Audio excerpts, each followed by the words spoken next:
Hello everyone, my name is Robert. I make gaming videos, and today I'm showing you some.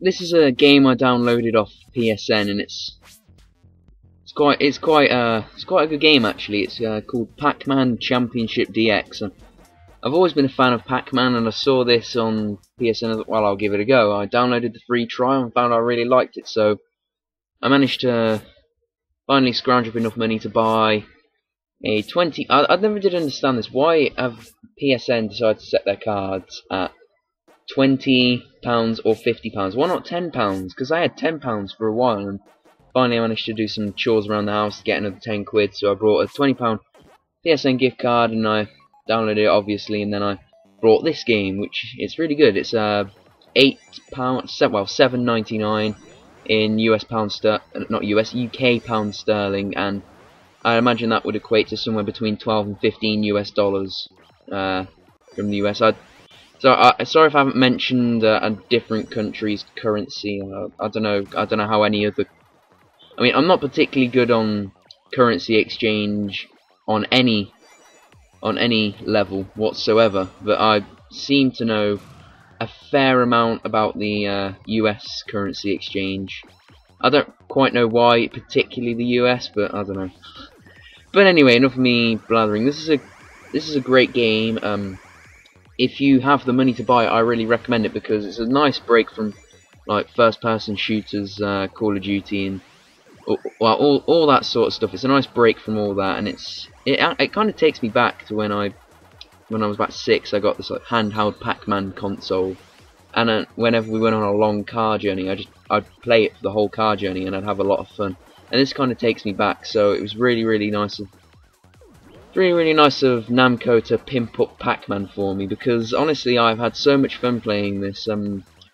Basically, when you download it, you buy the whole game with all the features. Like if you just bought the trial version, you'd only end up with the first map, and you'd only be able to do score attack, and you'd only be able you wouldn't get the full game, and you really need the full game to appreciate it completely. So if you really like Pac-Man, buy this. It's amazing. Because I think there's a map in this where you can actually do classic Pac-Man. Like there's no extreme like ghost following. It's just basically you running around in a labyrinth, eating pips and avoiding ghosts, and then you pick up a power pip and you eat the ghosts, and they go back to the middle. And it really does take me back, this game. I've actually got a couple of clips to show you a couple of different maps and a couple of different, well, 2 different game types that you can do. Well, there are 3 different game types, but you've got 3 different game types. The score attack, which is basically where you run around for 5 or 10 minutes, depending on which setting you choose, and you basically run around trying to get as many points as you possibly can before the timer runs out. Time trial is a game mode where you have to eat a certain amount of apples within a given time limit, and if you clear that, you unlock a new time trial, and you do that for however many time trials a particular map has. And then you've got ghost combo, which is when you unlock and complete all the other challenges, you get a new one called ghost combo, where you basically have to. This is where I die actually. Before I carry on going, I die there because I think my controller, I slipped on my controller or something, and it made me go up when I really wanted to keep on going down to transit from one end of the map to the other, which is really nice that they did that. Like, you don't have to stay cornered by ghosts, you can actually go to a different part of the map simply by running across the edge. And yeah, so ghost combo, basically you run around collecting as many of these ghosts as you possibly can, and then picking up a power pip and eating a certain amount, and then like if you get over a certain amount, then you complete the challenge. And once you completed that, I assume that's the end of the map. You've completed it completely. How many times can I say the word complete in many different contexts in one sentence? But yeah, a couple of new features that they added into this game is the amount of ghosts. I'm sure you've probably realised by now, if you're watching this, thinking, holy crap, that's a lot of ghosts. It's more ghosts than how many people are using Ghost in Black Ops, which is probably not true, but whatever. But basically you run around the labyrinth or maze or whatever the hell you want to call it, and you basically, instead of ghosts always spawning in the middle, ghosts will spawn all over the labyrinth, and if you run past them, they wake up and they start to follow your every steps. They basically stay very close to you, And this kind of challenges you in the fact that you can't backtrack and like, reverse when you run into a ghost like that there. When you run into a ghost, you can't backtrack because of these ghosts following you. But this doesn't have to be a bad thing, because once you grab a power pellet and you've got about 20 or 30 of these ghosts following you around, you can turn around, eat them all, and that can result in some very high scores. Like the amount of score you get is mostly going to be based on how skillful you can be in getting ghosts to follow you and picking up power pellets. And these ghosts around the labyrinth, they also do hold a couple of stuff. Like you'll see in the top mid left and mid right of the screen, you'll see that there are life icons which basically look like mini see-through Pac-Mans. And then you've got, oh, this is the end of the game. I could have got so many more points here, honestly, because I had a power pellet and there were about, I don't know, about 40 or 50 ghosts in the whole map. I could have got a beast score, but I ended up with a nice high score anyway. But you'll see, and also on the top mid right, well, you would have seen there. You see the bombs.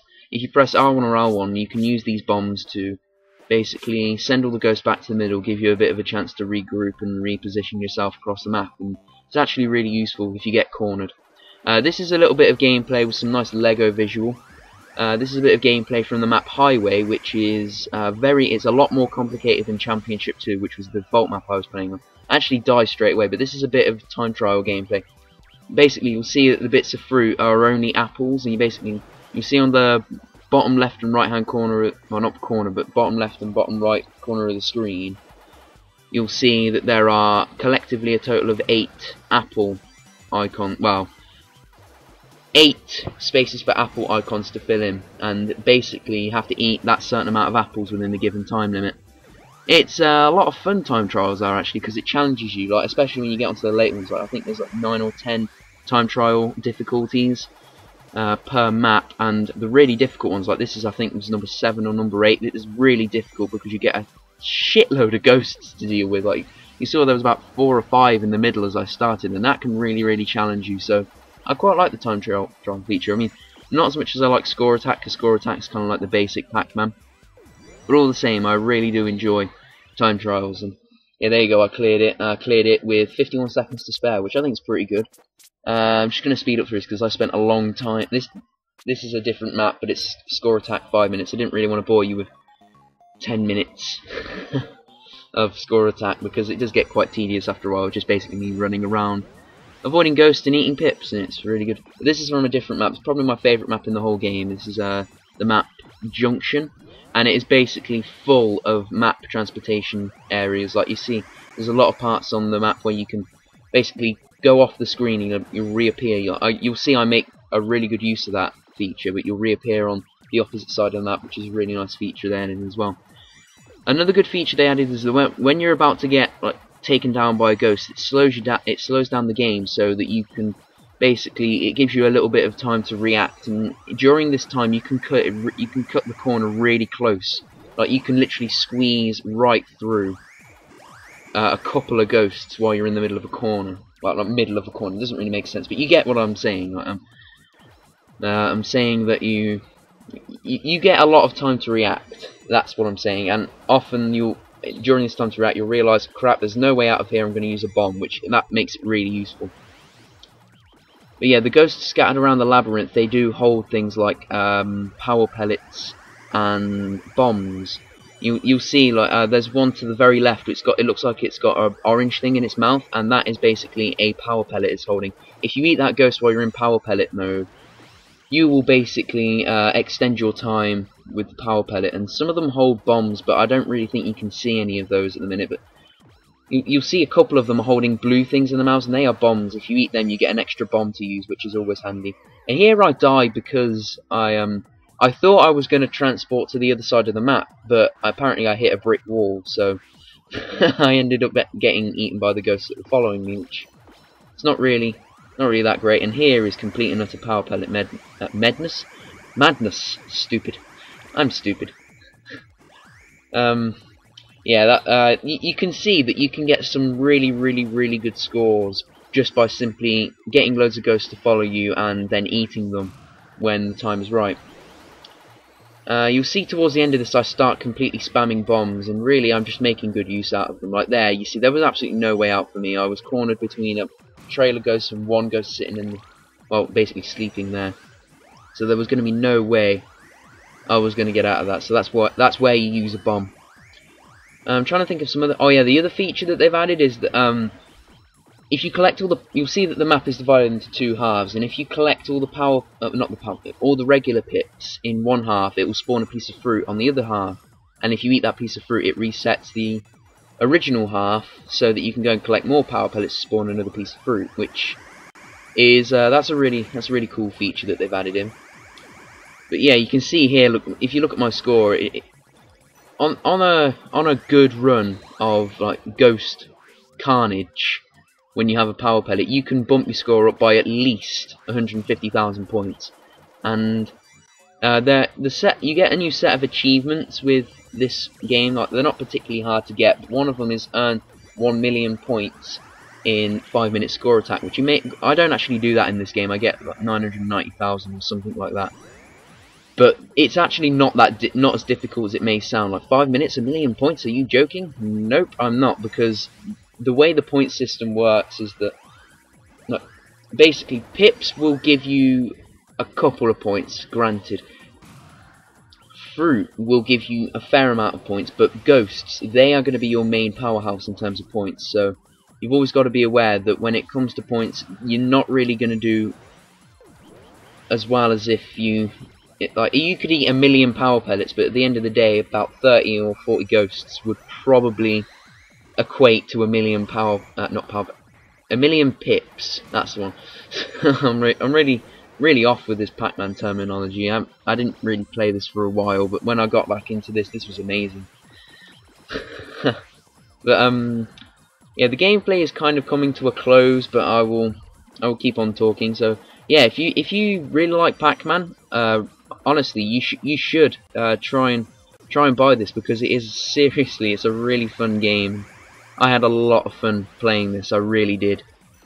Yeah, you can see that this map Junction it's really insane. Like, there are so many little.